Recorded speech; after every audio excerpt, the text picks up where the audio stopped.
آخرین فرزند تو. جان ناقابل فدایت می کنم تا به پایت خاک ارزشمند تو. رنج دورانها به جانم می رود، بگسلد روزی اگر پیوند تو. طبع بلبل گون من الکن شود، گر پذیرد خاموشی لبخند تو. هر شفق گلگون نماید لاله را، شرم سرخ مردم در بند تو. شام اهریمن نمی پاید به روز، نور پیروزی بود زیبند تو. آتش مهر مغان افروخته در میان سینه اسفند تو. عمق تاریخ جهان سرخم کند در بر فرهنگ بیمانند تو. بیگمان شیرینی هستی ما باشد از شهد لب پرقند تو. چار فصلت بوی شادی می دهد،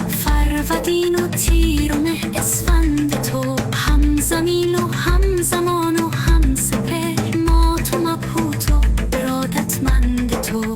بر چکادت سرکشی ها می کنند، هورمان تفتان دنا الوند تو. شهریاران را نگهبان بود و هست رستم دستان بازوبند تو. غرش پیکان آرش می کند سور اسرافیل را در بند تو. از روان باکری ها روز جنگ، بوی خون می آید از اروند تو. در دل ظلمت فروزان می شوند آزری مردان غیرتمند تو. بختیاری را تو مأوایی وطن، ایز باوادی کیان مکوند تو. کردان شیر بوژن هر زمان، پاسدار خاک برجاوند تو. سیستان گهواره زال زرد، هم بلوچستان باورمند تو.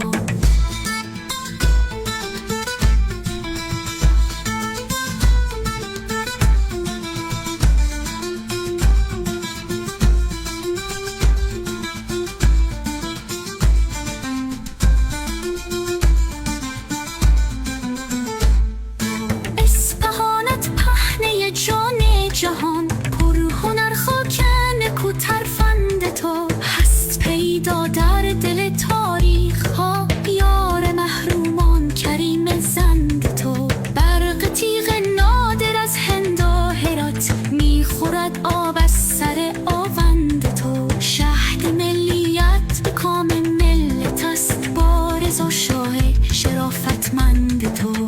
آریا مهرت شهنشاه جهان، کوروشی بالیده بر از قند تو. داریوش و مهداد و نوذرت، شاهپور و اردشیر آفند تو. ریشه پاک دلیرانی وطن، نبض ما بسته به چون و چند تو. شیر بر پرچم نشان تابد از نیم، شاد باشد کودک قلبند تو. جاودان میمانی ای مهر آفرین، تا که یزدان است خویشاوند تو.